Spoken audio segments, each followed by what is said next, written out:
Paz, irmãos, eu sou o pastor Marco Feliciano e quero lhe agradecer por adquirir uma mensagem através de DVD, daquelas que o Senhor Deus tem me dado e tem colocado em nosso coração. A mensagem que você vai ouvir agora, ou melhor, daqui a alguns momentos, vai impactar a sua vida, vai mudar a sua história, vai mexer com a sua alma, vai trazer uma experiência com Deus como você jamais sonhou em ter em toda a sua vida. Eu profetizo sobre a sua vida que daqui a alguns momentos a sua história vai mudar. Quero também, mais uma vez, te agradecer por ter adquirido essa mensagem, porque através dela você me ajuda a sustentar esse ministério. O ministério É Hora de Semear Fogo, esse ministério que Deus colocou sobre os meus ombros, é um ministério pesado. Nós temos muitas famílias que dependem da vida desse ministério, daquilo que o Senhor nos dá, por isso vivemos da fé e da venda desses materiais. Assim como você adquiriu esta mensagem, adquira outras mensagens como nós temos aí gravado. Nós temos dezenas de temas que você pode adquirir através do nosso telefone, que está aparecendo aí no seu vídeo agora, 021-2497-4610, ou através do nosso site, www.marcofeliciano.com.br. Adquirindo essas mensagens em DVDs, em CDs ou até mesmo em livros, como nós temos aí uma gama de material, um leque de materiais que o Senhor tem nos dado, você me ajuda a manter esse ministério em evidência, você ajuda esse ministério a ficar de pé e me dá graça para poder continuar a pregar o Evangelho de Cristo Jesus. Por isso, eu quero te agradecer e espero, mais uma vez, que você e sua casa e todos que estiverem perto de você sejam impactados por Deus agora, porque vem aí uma avalanche do céu através dessa mensagem, em nome de Jesus.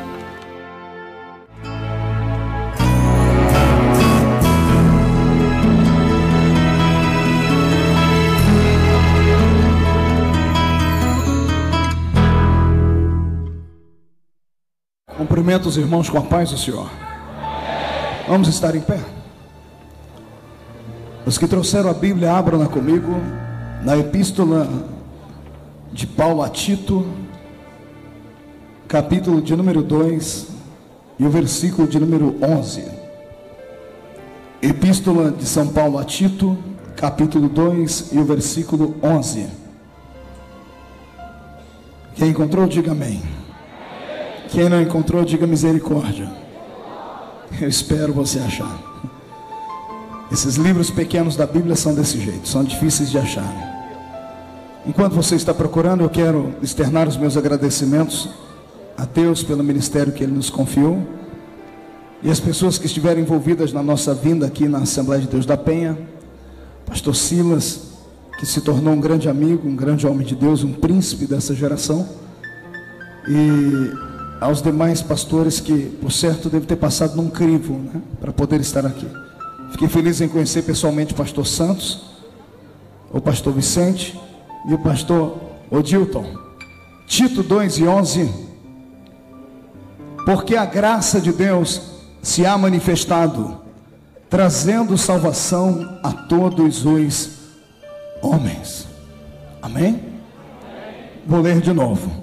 Porque a graça de Deus se há manifestado, trazendo salvação a todos os homens.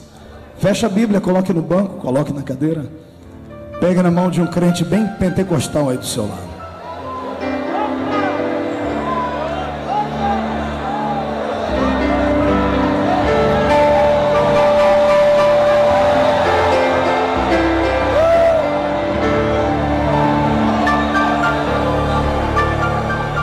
Pentecostal que não faz barulho está com defeito, né? Vamos curar. Senhor, nós te exaltamos nesta noite, nós te glorificamos. Senhor, é a segunda vez que toma esse microfone hoje para falar à sua igreja. Na mesma inspiração que o Senhor me deu no primeiro culto, eu quero nesse segundo culto. Eu não aceito nada mais e nada menos do que a sua presença viva nesse lugar. Eu profetizo que a sua igreja, ao saírem daqui, voltarão para casa fumegando, com muita autoridade. Senhor, antes que eu comece a pregar, eu lhe faço os dois pedidos que faço sempre. O primeiro é que ao redor deste templo, num raio de 5 quilômetros, onde houver um demônio alojado agora, onde houver um espírito maligno se alojando, eu dou a eles 5 segundos para desaparecerem da penha, porque se não sumirem, serão queimados pelo poder da sua glória que vai descer aqui sobre O segundo pedido, Senhor, é um pedido de atrevimento. Eu gostaria que o Senhor abrisse a porta do céu sobre este altar e enviasse para esta igreja uma comitiva angelical. Só que eu quero anjos de fogo, Senhor, que eles comecem a descer trazendo brasas de fogo e comecem a esparramá-las na igreja. E onde houver um crente batizado com o Espírito Santo, renova ele agora.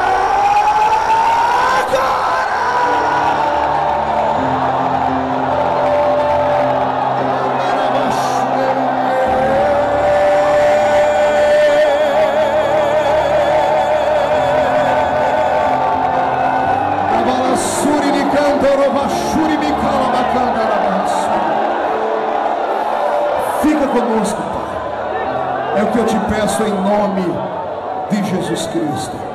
Amém, amém e amém. Os que podem, tomem seu assento, glorificando e aplaudindo Jesus. Glória a Deus.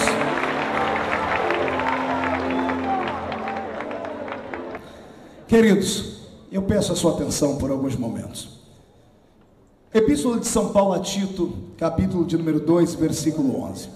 Um dos versículos mais lindos da Bíblia Sagrada, um dos versículos que eu chamo de texto áureo da salvação da humanidade. Aqui nós temos uma revelação de Deus, uma palavra dita por Paulo, por alguém que sabia o que estava falando, que nunca trocava os pés pelas mãos e vice-versa. Tinha tanto conhecimento quanto graça. Tinha tanta autoridade que teve vezes que ele apontou o dedo indicador no rosto de Pedro e chamou a atenção dele acerca das doutrinas do cristianismo, querendo ele desfazer, ou melhor, separar o judaísmo do cristianismo. Todas as vezes na minha tenra infância, quando eu via um pregador falar sobre este texto, isso me empolgava. Tem um pregador na minha cidade chamado Olaide Gomes, é um presbítero da nossa igreja, bem velhinho hoje, não sabe ler direito, não sabe escrever direito, mas um homem de uma comunhão com Deus ímpar. E sempre que no culto ao ar livre ele pegava o microfone e com aquela voz meia rouca dele, ele recitava esse versículo, fazia tremer os corações da gente. E quando garoto eu disse: Deus, um dia eu queria ler como ele lê esse versículo. Ele lia com tanta maestria que mexia com o coração de todas as pessoas, porque a graça de Deus se há manifestado, trazendo salvação a todos os homens. Que versículo lindo, que palavra poderosa. E o tempo foi passando e o Senhor me deu a graça e a oportunidade de pregar o seu evangelho desde muito criança. Desde os 14 anos eu ministro. A bem da verdade que não falava com 14 com o conhecimento que tenho hoje aos 33, mas desde os 14 anos a minha recordação da minha infância ou é com um microfone como esse na mão, ou um megafone, ou gritando na rua parecendo um louco. Por isso a voz ficou grossa e encorpou, né? Quem conhece o pastor Marcos só pela voz pensa que eu sou um homem de 2 metros de altura. Aí quando olha para mim, vê que Jesus eu vou conversar com Jesus quando chegar no céu. Pode ficar tranquilo. Me disseram que se tamanho fosse dinheiro eu servia só para troco. Olha que tristeza. Eu não sei por que falam isso. Mas um dia desse orando, eu não sei se foi revelação ou se foi uma reveladura, mas que veio ao meu coração e eu fiquei muito feliz. Eu tenho dito por todo lugar isso: o céu ama os baixinhos, irmãos. Tem algum baixinho aí que ficou feliz de ouvir isso? Agora pergunta: por que, pastor? Não ouvi direito. Porque na hora de derramar unção e glória, os anjos preferem os baixinhos porque enche mais rápido. Derramou, já transborda. Ô pastor, mas e eu que sou grandinho? Calma, nem que o anjo tem que dar 3 viagens hoje. Você sai daqui transbordando na graça. Amém? Pois bem, vamos lá. Quando eu comecei a conhecer esta epístola e comecei a questionar: Deus, como é que um livro pode ter apenas 2 páginas ou 3 capítulos? Como é que um livro pode ser tão pequeno, inserido aqui nesse contexto sagrado? Eu falei: Senhor, como pode uma carta ser chamada de livro? Que poder, que valor tem esta epístola? Quando o Senhor começou a me dar as revelações, eu confesso a vocês, eu fiquei de queixo caído e tive que dar glória a Deus durante um bom tempo. Não há nada escrito na Bíblia Sagrada que não tenha a inspiração do Deus eterno. Tudo o que está escrito aqui, se não fez efeito na sua vida, vai fazer hoje. E se não fizer hoje, vai fazer no amanhã. Este livro não é comum. Dizem por aí que ele aberto é a boca de Deus falando e fechado é um livro comum. É mentira. Ele aberto ou fechado é a boca de Deus falando. Esse livro aqui, ele é uma arma, calibre 66 de 2 canos, Velho e Novo Testamento. 66 são 66 livros que cospem sangue e fogo. Sangue para perdão de pecados e fogo para inundar a sua alma da incandescência na glória do Senhor. Quem aceita e acredita nisso, jogue a mão para cima e mais um grito de glória. Pronto, estou começando a me empolgar. Tito 2:11, eu quero falar hoje para vocês sobre o escândalo da graça. Diga para o seu irmão, faça biquinho para falar, e diga para ele, o escândalo da graça. Pastor Marco, mas a graça é um escândalo? Se é, você vai ficar ruborizado hoje aqui. Você vai descobrir por que é que você está aqui no nosso meio. O que vai ter gente que vai ficar triste, mas depois vai se alegrar. Porque tem gente que acha que ele foi salvo porque ele é bonito. É verdade. Ainda bem que ninguém é salvo pela beleza que tem. Senão eu e a maioria dos que estamos aqui no púlpito, com exceção do pastor Santos, é claro, a gente era sempre o último da fila, não é? Ninguém é salvo por aquilo que tem aqui por fora, mas pelo desejo que tem aqui por dentro. Eu tenho 2 palavras para lhe dar. Primeiro eu quero lhe dar uma revelação. Diga para o seu irmão, você crê em revelação? Diga, então aperte o cinto para não cair. Uma vez lendo este texto, eu fiquei perplexo. Porque o capítulo 2, o versículo 11, parece ter um erro de português. Pelo menos na minha tradução. Está escrito, porque a graça de Deus se há... Que a graça de Deus se há... Olha aí, teve gente que falou manifestada. Porque eu já li assim muitas vezes, mas não está escrito manifestada. Está escrita manifestado no masculino. Aqui entra a minha crise, porque eu conheço um pouquinho da língua portuguesa, um pouquinho do vernáculo e já estudei um pouco de semântica. Toda palavra feminina é acompanhada por um substantivo feminino. Ninguém diz que a mulher é feio, ninguém diz que o homem é bonita. Nós dizemos e usamos o termo certo, empregado na palavra certa. Uma palavra feminina acompanhada de um substantivo feminino. Aqui deveria estar escrito, porque a graça de Deus se há manifestada. Mas está escrito que a graça de Deus se há manifestado. Eu pensei que havia um erro de português. Liguei para um amigo meu em Brasília, que faz parte da Academia Brasileira de Letras Evangélicas. E eu disse, pastor, encontrei um problema aqui. Ele disse, Marco, de fato, eu nunca havia parado para pensar nisso. Me dê 3 horas que eu já ligo para você te explicando. Passou 3 dias e ele não me ligou. No 4º dia ele me ligou e disse, Marco, você achou uma pérola. Evangelista é curioso, você encontrou uma coisa diferente. Ele foi, e eu naquela cidade, e o que é que eu encontrei? Foi, eu não sei. Eu falei, como é que o senhor sabe que é diferente? Ele falou, não, porque de fato, a palavra graça eu fui estudar. E ele disse, na raiz da palavra, ela pode estar muito bem servida como a palavra feminina, como a palavra masculina. Se estivesse escrito aqui que a graça de Deus foi manifestada, estaria certo também. E eu falei, tá, mas então por que o tradutor, quando traduziu, em vez de colocar graça manifestada, que era o mais certo aos nossos ouvidos, colocou graça manifestado? Ele falou para mim, vai falar com o autor da Bíblia, só ele, para te responder o porquê disso aí. Você acredita que quando a gente pede, Deus fala? Quem acredita nisso ainda? E não é que eu fui orar e falei com Deus algumas horas, e o que Deus me respondeu, digo para o seu irmão, agora desaperta o cinto. O que Deus me respondeu me fez pular igual milho de pipoca em panela quente dentro da minha casa de madrugada, irmãos. É forte.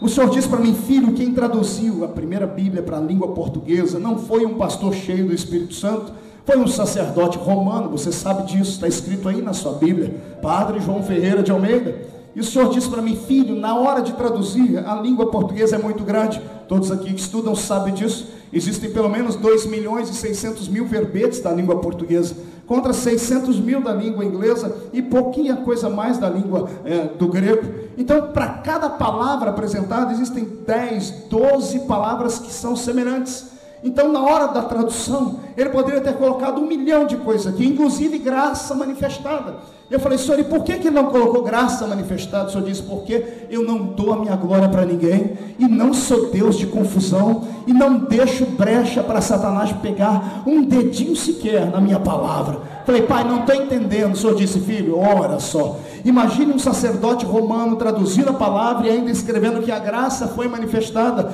Todos eles lá do clero poderiam bater no peito, está vendo? É por isso que nós amamos Maria, porque a graça poderia ter sido manifestada no feminino, em Maria. A graça poderia ter sido manifestada em Fátima, poderia ter sido manifestada na Santa Biroqueta do Norte. Até os macumbeiros poderiam dizer: a graça foi manifestada em Iemanjá. Mas como Deus não reparte a sua glória com ninguém, diz: a graça foi manifestada no masculino, pelo meu Filho amado e unigênito, Jesus Cristo de Nazaré.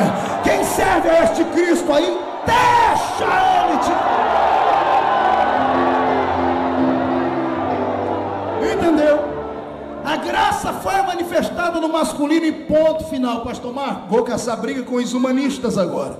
Vou caçar briga com aqueles que estudam demais da conta e dizem assim: olha, Deus não tem sexo. E é claro que não. A minha Bíblia diz que ele é um ser assexuado, mas a Bíblia não chama ele de mãe, a Bíblia chama ele de pai.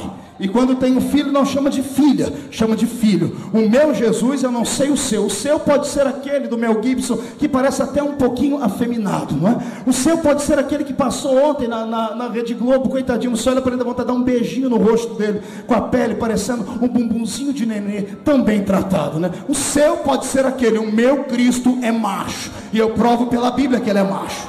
Eu provo pela Bíblia que o meu Deus é macho. A minha Bíblia diz que todo menino de 8 dias nascido entre os judeus macho tinha que ser apresentado no templo. Maria estava com as entranhas dela ainda toda aberta, dilacerada. No 8º dia estava lá dentro do templo, olhando para o sacerdote, dizendo: eu vim apresentar o machinho que Deus me deu aqui. Esse aqui é macho. Ananias levantou ele para o céu e disse: Senhor, está aqui nascido dentre os homens um que é macho. Então meu Cristo é macho. Entendeu por que ele era corajoso? Entendeu por que ele não era frouxo e nem calça curta, como muita gente pensa? O meu Cristo é um Cristo de poder, e eu não nego a fé que eu tenho nele, e por isso eu estou pregando aqui sobre a vida e sobre a autoridade da graça que ele liberou. Você já foi alcançado por ela? Mais um grito de glória a Deus então, para eu voltar a história. Mas tem mais aqui para você. Tito 2:11. Algumas pessoas devem estar decepcionadas, falar: poxa, eu saí de tão longe, esperei o segundo culto para ouvir o pastor pegar um texto evangelístico. Eu que vim aqui porque eu queria entrar no reteté de Jesus. A turma que me acompanha no Rio de Janeiro é tudo maluco. O mais bonzinho pula com o pessoal e sobe para o monte 3 vezes por semana. É uma benção. Se chacoalhar de cabeça para baixo, não cai 10 centavos do bolso deles. Mas se abrir a alma deles, vai encontrar o Espírito Santo alojado lá dentro, em forma de uma casa do fogo. Ele para cá. Mas deixa eu lhe dar uma palavra linda. A história diz que quando Tito, que foi pastor na cidade de Creta, quando Tito começou a pastorear aquela pequena ilha, ele estava ainda em fase de pré-adolescência, era um garoto. Ser pastor naquela época não era como hoje, que lhe dão tantas coisas boas. Ser pastor naquela época não lhe dava direito a ter um carro, a uma casa, não lhe dava direito a ter bens. A igreja era uma igreja menina, estava começando a crescer. Não havia um grande salário, as pessoas faziam por amor. Não bastasse ter este problema, ainda tinha o problema da falta de obreiros. Então sempre que alguém aparecia meio louco, dizendo assim: eu quero ser, o Espírito Santo, e catava o indivíduo. Então você vai ser, porque nós precisamos de muitos obreiros. Paulo tinha uma trupe de garotos que o acompanhavam para ouvir a sua pregação. Tito era um deles. Tito tinha lá os seus 18 anos, quando foi empossado pastor dessa igreja. Era garoto no corpo, mas as pessoas não podiam olhar para a embalagem dele, porque o conteúdo era um conteúdo de um homem de Deus. Havia ele aprendido aos pés de Paulo. Tito agora estava diante de uma igreja, e Paulo havia ensinado aos seus discípulos: não quero que vocês misturem judaísmo com cristianismo. Nós temos que diferenciar o cristianismo do judaísmo. Até então, porque nós conhecemos Atos dos Apóstolos, e em Atos nós vamos encontrar ou um cristianismo judaico ou um judaísmo cristão. Daí as brigas, as divergências que houveram entre os apóstolos. Agora eu vejo Paulo chamando os seus discípulos, dizendo: não quero que vocês citem o Velho Testamento, eu quero que vocês levem revelação à igreja, quero que vocês citem coisas novas. Tudo que vocês têm ouvido de mim, passem para frente, preguem para o povo, e o povo vai ficar feliz. Lembre-se, Cuidado com o Velho Testamento. Eu quero que vocês tragam para o povo a ética da graça, a palavra de Cristo e a revelação dela. Imagine você viver numa época onde você não tinha a Bíblia sequer escrita para estudar. O Velho Testamento, Paulo havia deixado de lado, não queria que ninguém estudasse. Paulo queria agora filosofar, e ele criou a filosofia cristã.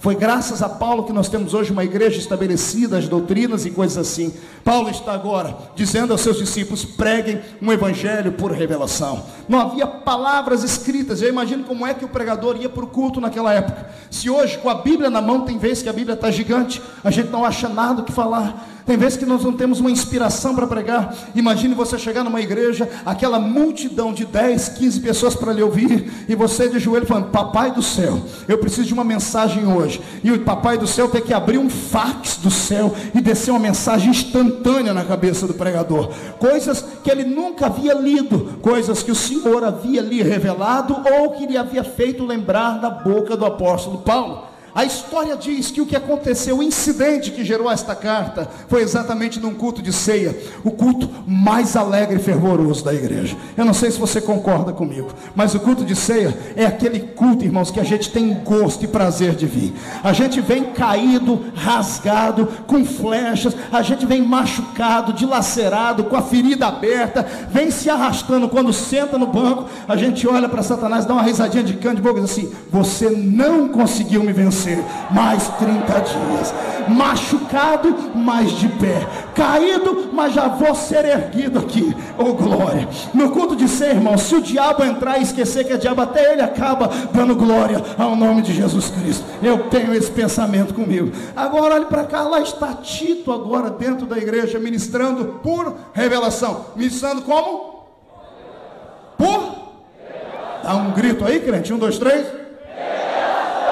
Ministrando por revelação. E ele começa a dizer: estamos aqui reunidos para, em memória de Cristo Jesus, fazermos tudo aquilo que Paulo nos ensinou. Agora, lembrando que ele nos ensinou que o Senhor Jesus, na noite em que foi traído, tomou o cálice, e a história toda que nós recitamos quando estamos no culto de ceia. E Tito fazendo agora a homilia ou o catecismo da fé cristã, dizendo: nós seguimos a um Cristo que nasceu de Maria, padeceu sob Pôncio Pilatos, morreu, mas ressuscitou, foi assunto ao céu e hoje está sentado à destra de Deus Pai, intercedendo por todos nós. Aí aguardamos o grande dia da sua volta.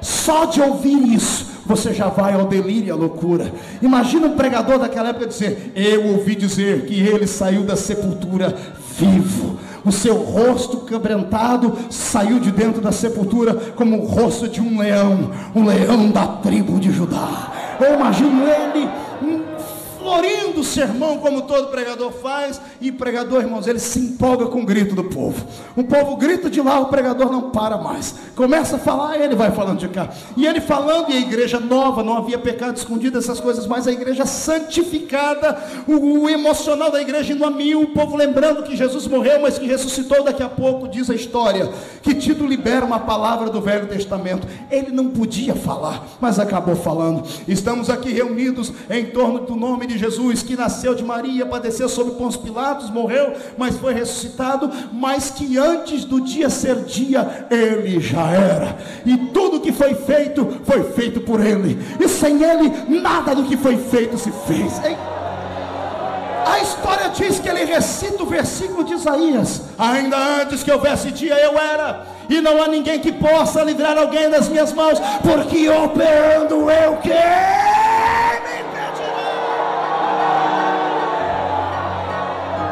Detalhe, os espirituais fizeram igual você, pulou, gritou, queria sair correndo, plantar a bananeira de tanta alegria. Mas havia uma raça de crente na igreja de Tito que aqui na Penha não tem, só tem lá na minha terra, lá na Vila Tatu, onde eu cresci. Ô raça ruim, só o sangue de Jesus Cristo para ter misericórdia. São dissimulados e dissimuladores, só porque tem uma carteirinha de membro no bolso, só porque leram a Bíblia algumas vezes, só porque usam a mesma roupa que a gente, e às vezes usa a Bíblia como um adereço debaixo do braço, como se fosse um perfume, pensa que conhece tudo e sabe tudo, e às vezes até mais do que quem está pregando. Pode até saber, mas guarde para você pela educação. O cidadão lá não teve educação. A história diz que ele levantou, parou Tito no meio da mensagem e disse assim: pastor, o senhor pregou uma coisa aí que não tem lógica.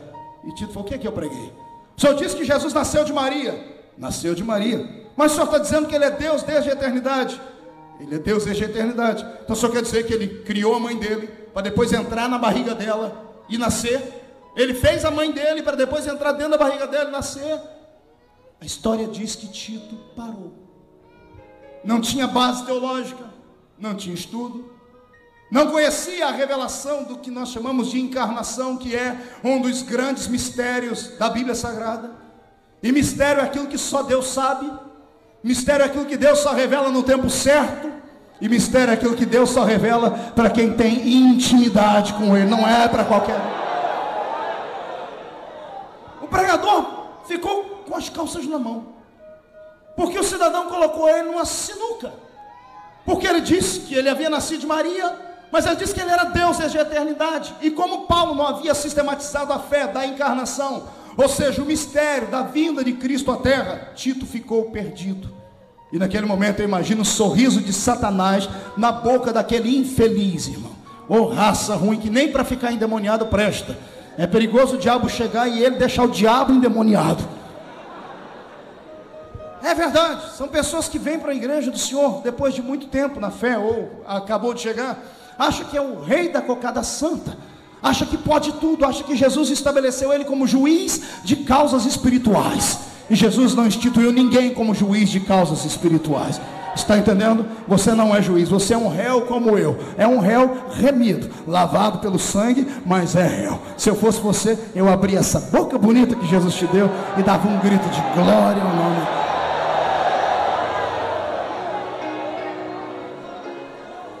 Termina o culto, Tito vai para casa vencido. Imagine, não tem nada pior para um pregador do que ele ser vencido na noite.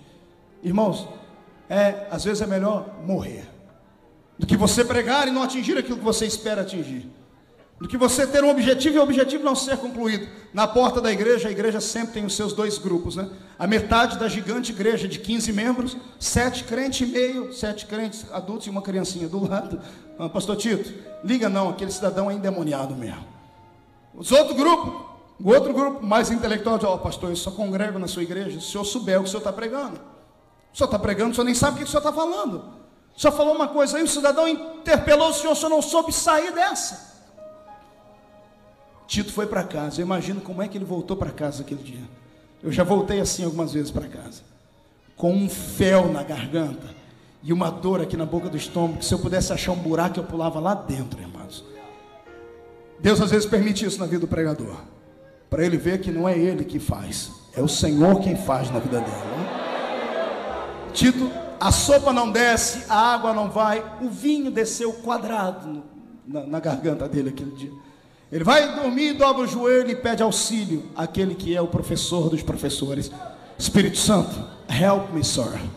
Me ajude, estou perdido, não estou aprovado, não presto para ser pastor.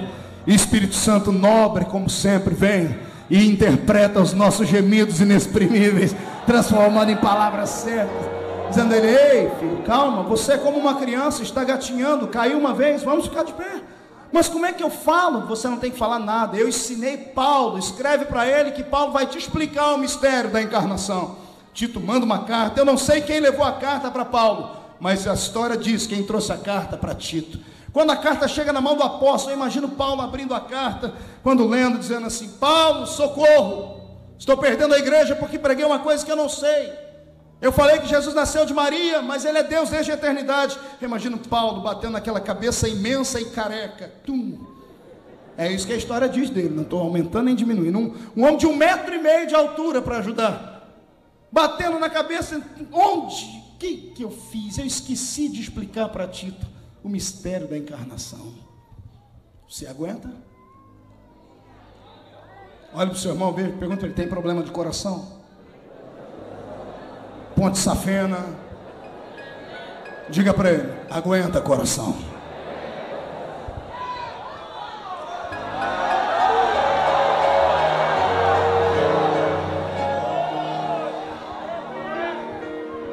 O mistério da encarnação é algo que nós aceitamos por fé, e só por fé. Não há uma explicação lógica, plausível, matemática, química, física, que explique um ser divino vir morar dentro de um ser humano, sem o apoio de um outro ser humano e ser gerado com duas naturezas. A ciência já tentou fabricar alguns bebês desse jeito, mas não deram conta. Conseguiram fazer um bebezinho de proveito, agora estão tentando clonar. Dizem que já estão clonando seres por aí. Agora fazer um bebê que tinha duas naturezas, essa Deus fez, guardou a forma só para ele. Só Deus fez. Um ser que tinha duas naturezas. A natureza humana dele fazia ele às vezes cansar, sentar na beira de um poço, olhar para o rosto de uma mulher inimiga dele por causa da roupa, por causa da cultura, por causa da etnia, se humilhar e falar: mulher, eu estou morrendo de sede, me dê água para beber. E ela interpelar, ela ainda ser grossa com ele, deselegante, chamando ele de nomes que a Bíblia Sagrada é claro que não ia deixar escrito aqui, porque senão a gente ia ficar vermelho de vergonha ao ler. Mas ela quis chamar Jesus de palavras que eu não tenho nem coragem de dizer aqui. Era isso que fazia um homem quando conversava com um homem judeu, quando conversava com uma mulher samaritana. E de repente o lado divino dele salta para fora e diz assim: ah, mulher, se tu soubesses quem é que te pede água para beber. A minha natureza humana pede água para beber porque eu estou com sede, mas a minha natureza divina manda eu falar assim para você: olha, eu tenho uma água que quem toma dela nunca mais torna a ter sede.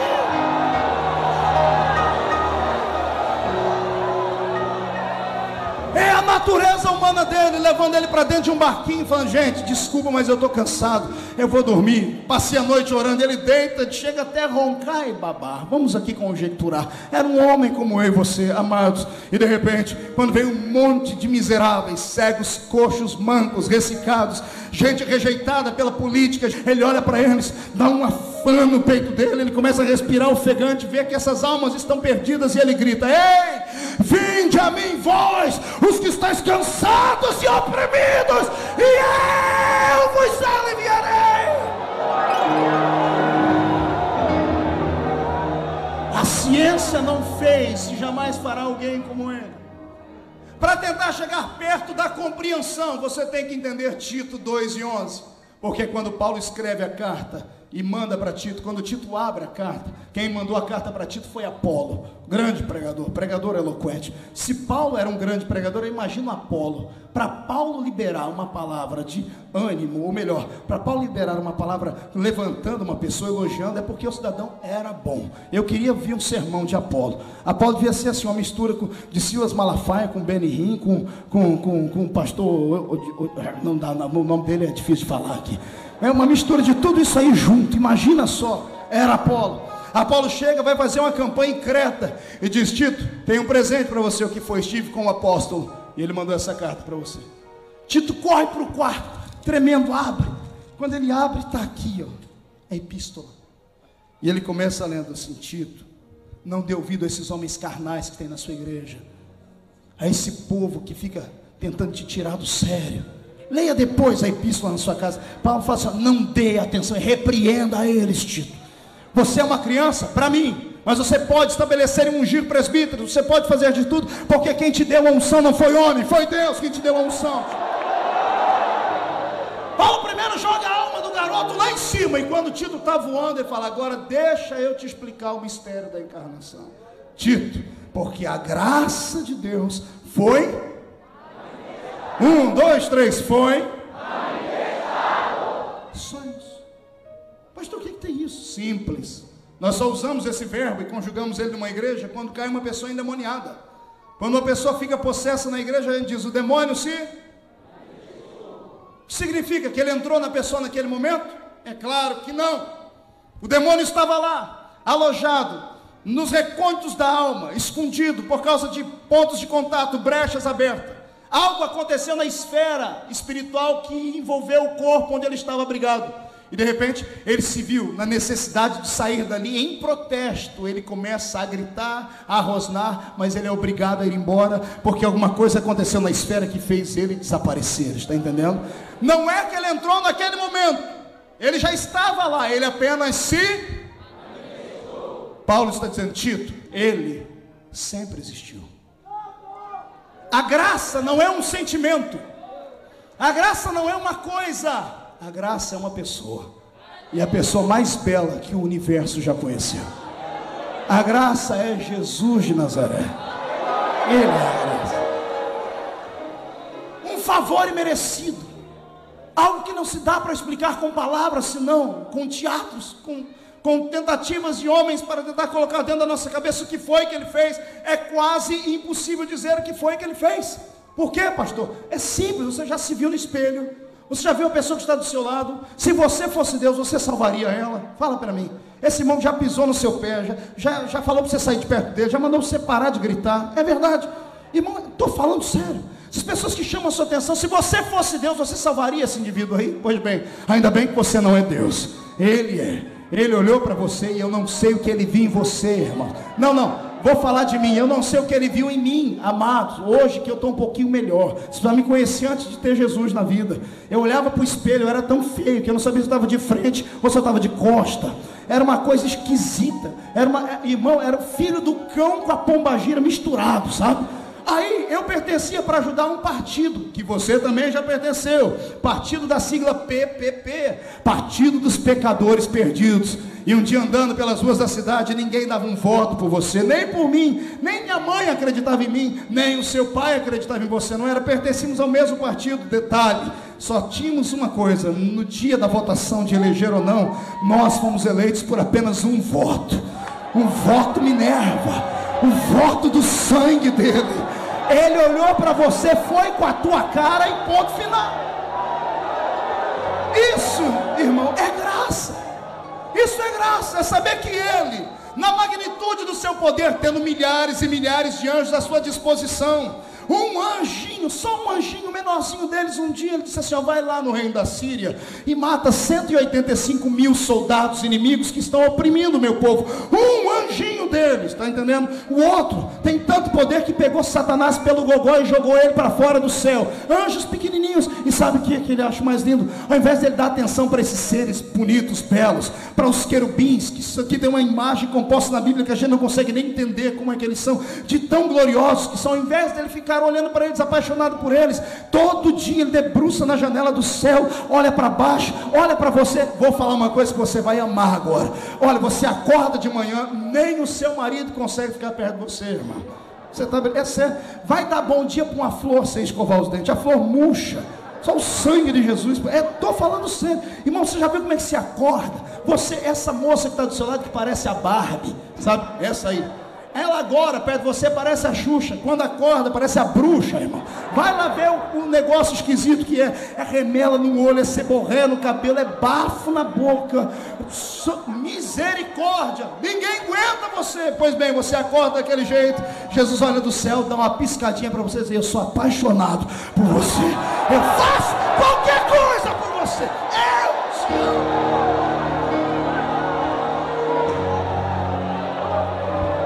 Por que é que você acha que o diabo não gosta de você? Porque você é crente? Porque você é bonitinho, prega? O diabo não gosta de você porque antes Deus só tinha olhos para ele. Porque ele era uma estrela de quinta grandeza no céu, era belo. Leia Ezequiel e você vai ver que o dia que ele nasceu, nasceu dentro dele a música. A música foi criada dentro do corpo de Lúcifer. Cada vez que ele andava, sons saíam de dentro dele. Ezequiel 22, 23 e 24, leia na sua casa depois. Deus só tinha olhos para ele, de repente ele falhou, ele faliu e caiu. Deus poderia ter elegido um outro anjo para ficar no lugar dele. Deus falou: não, vou fazer um outro ser agora, mais bonito, mais forte, mais poderoso. Ele saiu do céu e veio na terra, pegou barro e fez você, pôs você de pé, soprou em você o espírito dele. Detalhe, tirou de Lúcifer o dom que ele tinha, que era o dom de louvar e de adorar, e enfiou dentro da sua garganta para você abrir a boca e adorar.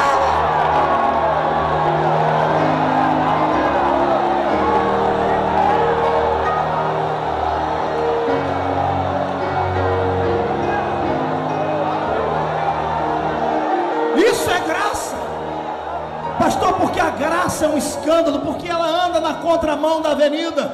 O mundo quer aquilo que é melhor. Vai fazer um teste para trabalhar em qualquer lugar. Se você não tiver beleza, se você não tiver altura, estatura, bem perfumado e se vestir bem, possivelmente você tem 50% de chance de não conseguir um emprego. Pode ser intelectual, pode ter capacidade psíquica, se não tiver beleza você não consegue nada. A graça anda na contramão da avenida.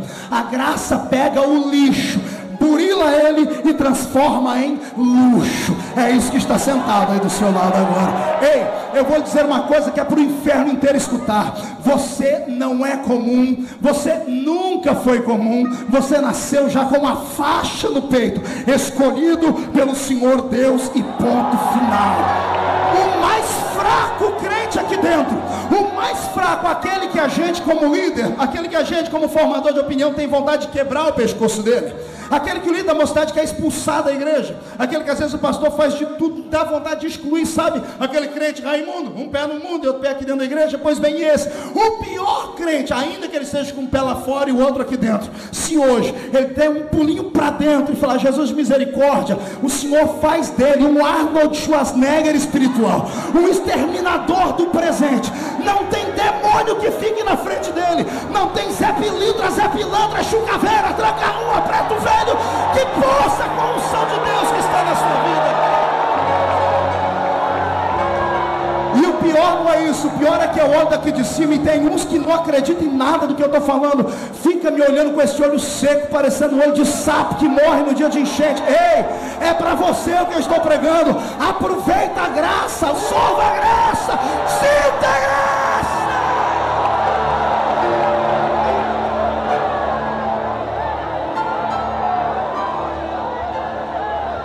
Ele já existia. Como foi que ele se manifestou, pastor? Essa graça que escandaliza, que faz tudo o que a lei fala para não fazer. A lei diz: não toque em defunto. Ele vai lá e bota a mão no caixão. Eu tenho a minha opinião. Para mim não botou a mão no caixão, ele botou a mão no peito do defunto. Mas a Bíblia diz que ele tocou o esquife. Mas cá para nós, esquife tem vida, esquife é madeira. É que quem escreveu foi judeu, com medo de macular a imagem de Jesus, o infeliz deixou a gente sem dar glória a Deus. Jesus não tocou no esquife do filho da viúva de Naim, ele tocou no peito do defunto, porque esquife não precisa de ressurreição. A lei falava: não toque em coisa morta. A graça vai dizer assim: se vocês não tocam, eu toco em coisa morta, porque eu tenho o dom da vida. Morto, sai da, vem. A lei dizia que aquele que era revestido de autoridade não ia nem no cemitério. Esse, além de dentro do cemitério, mandava tirar a pedra ainda, tira a pedra. Mas está catingando, deixa catingar. Senhor, tem um homem lá dentro morto há 4 dias, cheio de verme, deixa, eu quero falar com ele. O senhor é louco, o senhor vai falar com quem está morto? Eu mandei um recado avisando que ele estava dormindo. Vocês não acreditaram em mim? Agora é minha vez, tira a pedra. Quando tira a pedra, sai aquele cheiro de coisa horrível, e ele olha lá para dentro e tem um problema a ser resolvido, porque o defunto está há 4 dias ali dentro, embalsamado, amarrado dos pés à cabeça, a língua está enrolada para dentro, não tem umidade na sua mucosa, os seus olhos estão estatelados, os seus dedos estão enrijecidos, no lugar de sangue tem apenas um pó, a pele que outrora tinha vida agora está azulada, está em estado de putrefação, os órgãos que tinha dentro daquele defunto foram arrancados, porque afinal de contas fizeram uma biópsia nele, por isso que ele estava todo amarrado, para descobrir qual era a essência da doença que mataram ele. E Jesus não pergunta nada, a essência divina manda tirar a pedra e grita assim: Lázaro, sai para fora!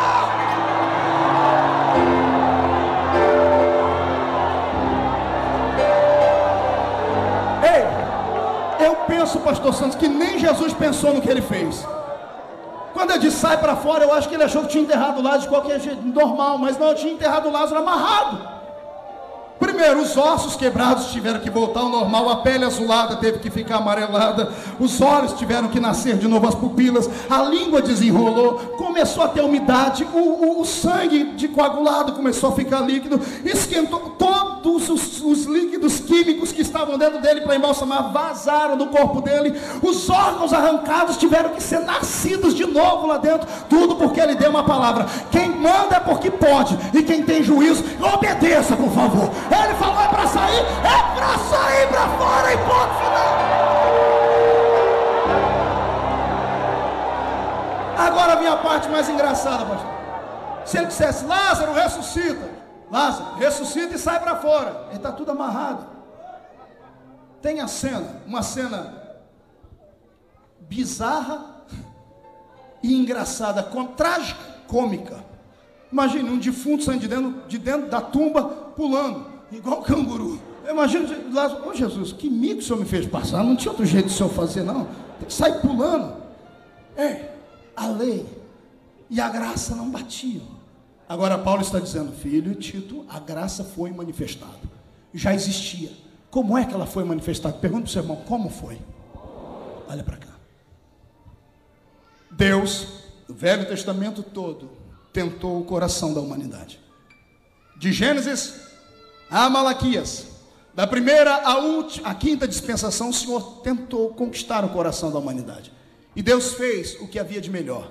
Ele veio da melhor maneira possível. Quando entramos em Isaías capítulo 6 e o versículo 8, quando nós lemos aquele texto que muitas pessoas usam para se pregar em cultos missionários, nós temos algo interessante. Ali não é Isaías que está dizendo, é Deus que está perguntando. Deus voou sobre a terra e não encontrou coração para pousar. Agora ele retorna para o céu, senta no trono e diz, e agora? A quem enviarei? E quem há de ir por nós? Não tem ninguém na terra, nem debaixo dela e nem em cima dela. A humanidade está perdida e falida, porque eu tentei de tudo e não conquistei. É nessa hora que ele, que já existia, a graça já estava lá. A direita do Pai levanta uma mão e bate no ombro dele, tranquilizando. Pai, sim filho, eis-me aqui. Envia-me a mim. Riquezas de detalhe. Eu imagino Deus dizendo, meu filho, eu já fui. Eu tirei o espírito da terra, eu preguei isso no primeiro sermão. Eu saí de lá, os homens nos expulsaram. Eu imagino Jesus dizendo assim, pai, é porque quando o Senhor foi, o Senhor tentou da melhor maneira. Assim como uma pessoa quando vai pedir emprego, ela não vai mal arrumada e leva o melhor currículo. Assim como você quando foi conquistar a sua cara metade, usou um perfume diferente, uma roupa diferente. Todas as pessoas que vão se apresentar para conquistar alguém, elas se mostram com o melhor que tem. Deus fez isso. E aí talvez tenha sido o erro que o homem não entendeu. Porque quando Deus vem do céu, no Velho Testamento, ele vem em cima de uma nuvem que relampejava e saía fogo, a Shekinah. Quando ele vai falar com os homens, os montes chacoalhavam de um lado para o outro. Quando ele vai se revelar para alguém, as pessoas morrem. Quando alguém vai tentar segurar uma arca que representava a presença dele, porque ela está caindo, a pessoa é fulminada. Deus tentou se apresentar com o melhor que ele tinha, e o homem não entendeu. O homem não temia a Deus. No Velho Testamento, o homem tinha medo de Deus. E Deus não quer que ninguém o sirva por medo. Deus quer que as pessoas o sirvam por respeito e amor. Isso é temor, respeito. Entende? Os homens não tinham temor, os homens tinham horror, tinham medo dele. Pastor, claro, os homens da Bíblia aceitaram. Você é louco? Você está diante de uma sarça, pegando fogo, sem se queimar, e uma voz diz assim, eu preciso de você. Você vai falar que não vai? Vem um anjo com uma espada e diz assim, eu te chamei, mas eu sou o menor da casa do meu pai. Eu estou perguntando se você é o menor da casa do seu pai. Eu te chamei. Você vai falar não? Os homens não serviam ao Senhor por amor. Tinham medo dele. Porque ele veio num patamar muito distante da gente. Aí Jesus olha para o pai e diz, pai, eu tive uma ideia. Que ideia, filho? E se nós fôssemos um deles?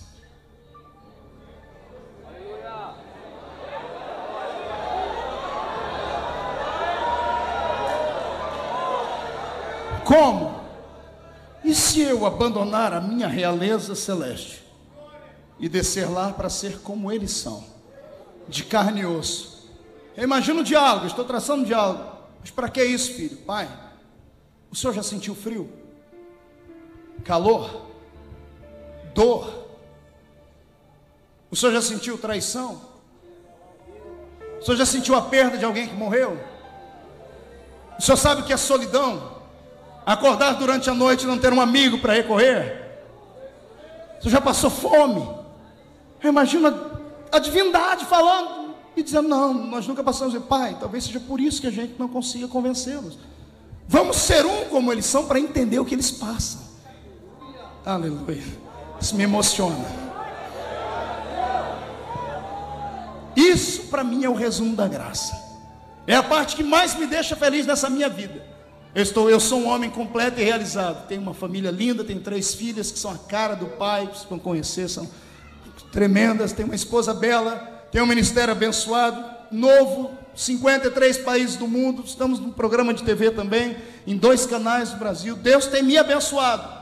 Mas a minha maior alegria não é nada disso. A minha maior alegria é saber que todas as vezes que eu escorrego, que eu piso no tomate, todas as vezes que eu bato com a cara no muro, todas as vezes que eu faço alguma coisa que não devia fazer antes que eu morra, porque o salário do pecado é a morte.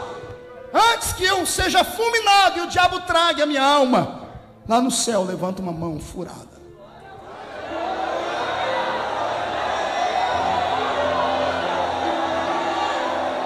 E bloqueia. Por que você acha que Deus não te matou ainda, irmão? Você que só fala mal, só murmura, só reclama, já ameaçou sair da igreja muitas vezes. Por que Deus nunca te destruiu? Porque Ele tem sangue de barata nas veias? Não. É porque a graça mora do lado dele. A graça segura o braço de Deus. Quando você fala o que não deve, é o Espírito Santo que age. Por que a Bíblia diz que Ele intercede por nós com gemidos inexprimíveis? Toda vez que você fala o que não deve, o Espírito Santo filtra as palavras.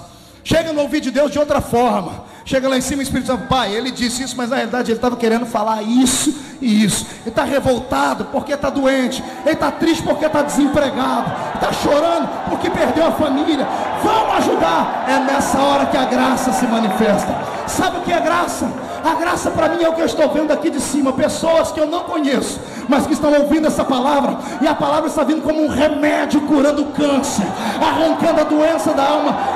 Eu profetizo que todos os demônios de acusação que te seguiram até essa igreja hoje já se debandaram, já voltaram para o inferno, porque a graça do Senhor vai sobre ti.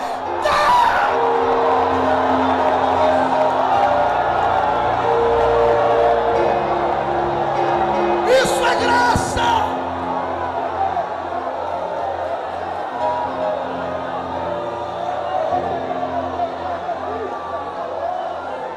Vou te dizer o que é graça. Graça é eu segurar a Bíblia na mão esquerda, o livro mais ético, mais moralista, mais legalista do mundo, e botar na outra mão o maníaco do parque, assassino de 13 almas, confessas, e chegar diante de Deus e dizer: Senhor, escolhe um dos dois.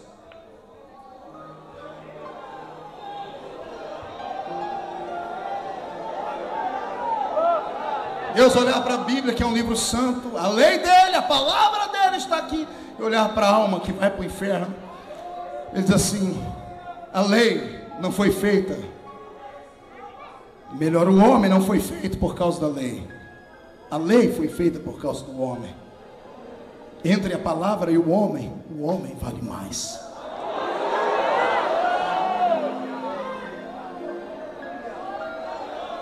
Estou ouvindo barulho de grilhões quebrando.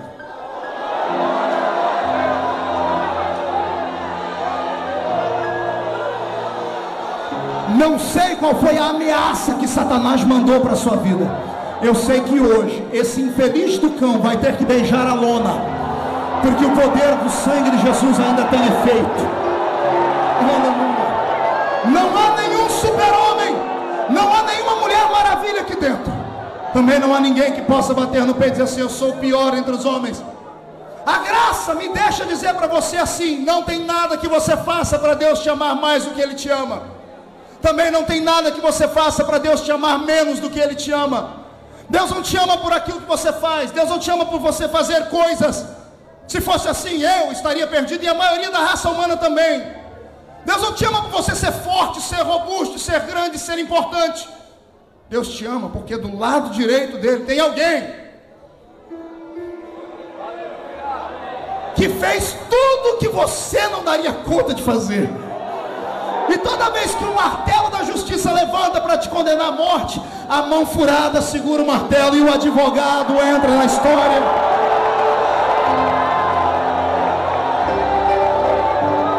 E aí, pastor Santos, o diabo, promotor do inferno, marca uma audiência com Deus. Não duvidaria se estivesse nessa audiência agora, apontando aqui para a pé, dizendo: está vendo aquela igreja lá? Todos pecaram, e a sua lei é irrevogável. A alma que pecar esta, o salário do pecado é a... Ele, que é pai da mentira, pela primeira vez na vida não mente, e diz assim: eu não quero muita coisa, eu só quero que o Senhor cumpra a sua palavra. Deus é santo, é justo. Levanta o martelo, do lado direito levanta uma mão furada, segura e diz: papai, eu posso ser advogado deles? Pode, todo réu tem direito a um advogado. O senhor aceitou a Bíblia como livro de acusação? Sim, porque aqui tem 370 classes de pecado. Quantas classes de pecado eu disse? Tem pecado contra tudo e contra todos. É impossível não burlar pelo menos uma lei dessa estabelecida aqui. Pecado contra a natureza, contra o seu pai, contra a sua mãe, contra o seu vizinho, contra o seu próximo, contra o seu corpo, contra o Espírito Santo, contra a igreja, contra o poder eclesiástico. Pecado contra tudo e contra todos. 370 classes de pecado. Quem é que pode me dizer que não erra? E se o salário do pecado é a morte, Deus não pode voltar atrás. Por que nós estamos vivos? Porque à direita do Pai levanta alguém e diz: pai, o senhor aceitou a Bíblia como livro de acusação? Posso usar ela como arma de defesa? Pode, filho. Aí vem Jesus. Ele, o acusador, é mentiroso, mas hoje ele não está mentindo. Todos pecaram e... o diabo dá um pulo no canto e diz: yes. A alma que pecar essa? Yes. O diabo já vai pegando, como não tem celular no inferno, ele liga para os demonicular. Um demônio vai falando por: abre aí, porque abre a porteira que vai vir de avalanche hoje. Aí Jesus pega a Bíblia e diz assim: pai, de fato, esse livro tem 370 classes de pecados, mas esse mesmo livro apresenta 8.000 promessas de perdão. Você não entendeu? Eu disse 8.000 promessas de perdão. E como bom advogado de uma retórica impecável, ele olha para o diabo e diz assim: vou citar algumas. O justo pode cair até 7 vezes, mas de todas elas o Senhor o levantará. Pode deixar de ser herói porque contou o segredo e raspar o seu cabelo, está trabalhando como um jumento, empurrando uma moinha, triturando milho como Sansão, mas o cabelo voltará a crescer. Ele cai, mas não permanece caído. E só para acabar logo a conversa, Romanos 8:1: nenhuma condenação há para os que estão em Cristo Jesus, nosso Senhor.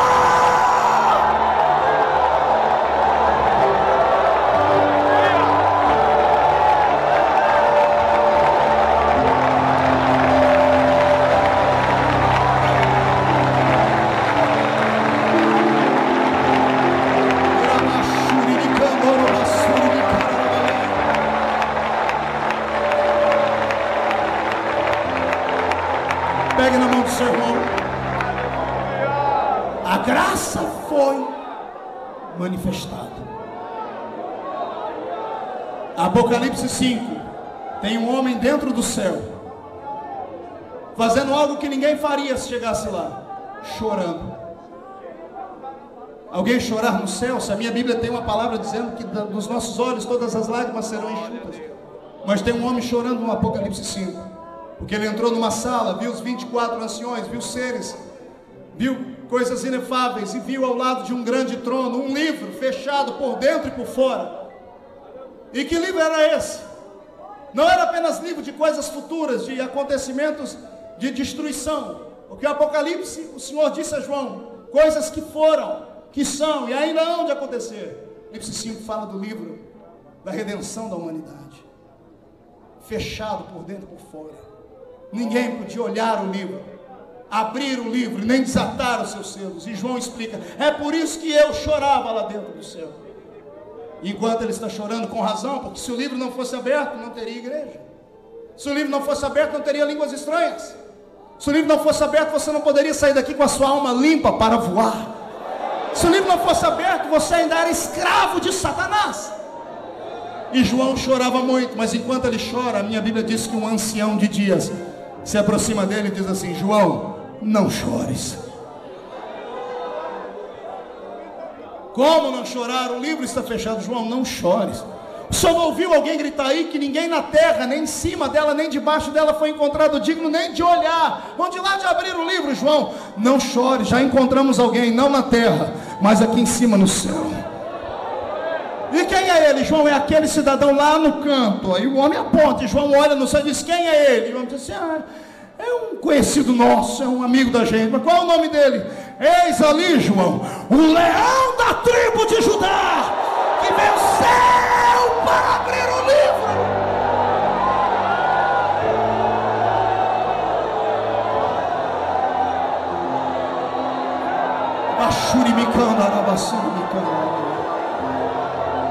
Feche seus olhos, deixa-me orar por você agora.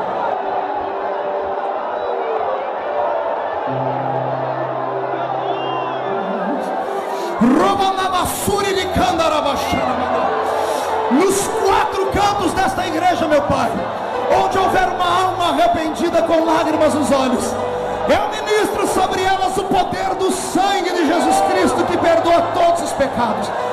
Senhor, onde houver algum desses que estavam tristes, enche de alegria. Onde houver um deles batizados com o seu Espírito, renova agora.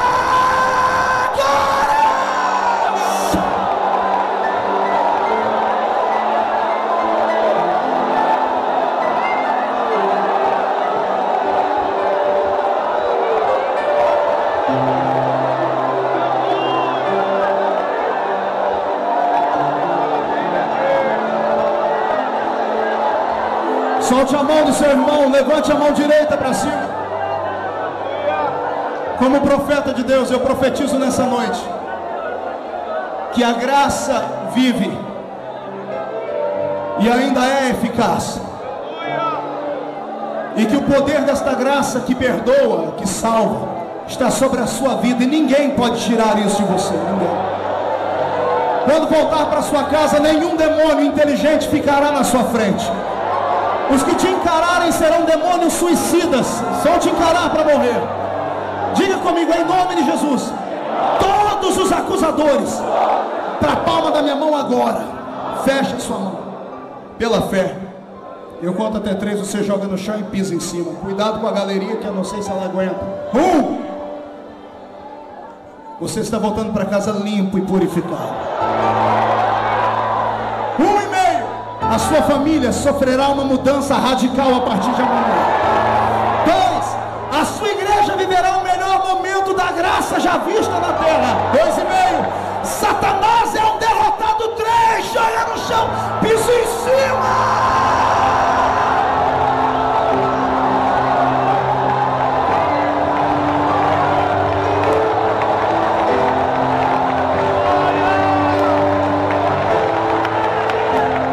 Pode aplaudir a Jesus, faça.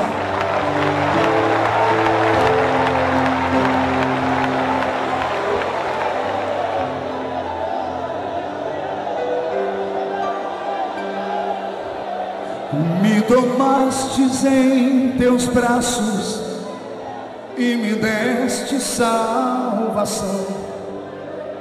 Seu amor é derramado em meu coração. Não sei como agradecer-te pelo que tens feito a mim. Eu só posso dar-te agora a minha canção, para dar-te graça. Graças, Senhor. Graças, meu Senhor Jesus.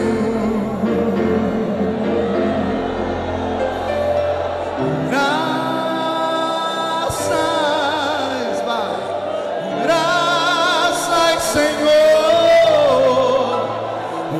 graças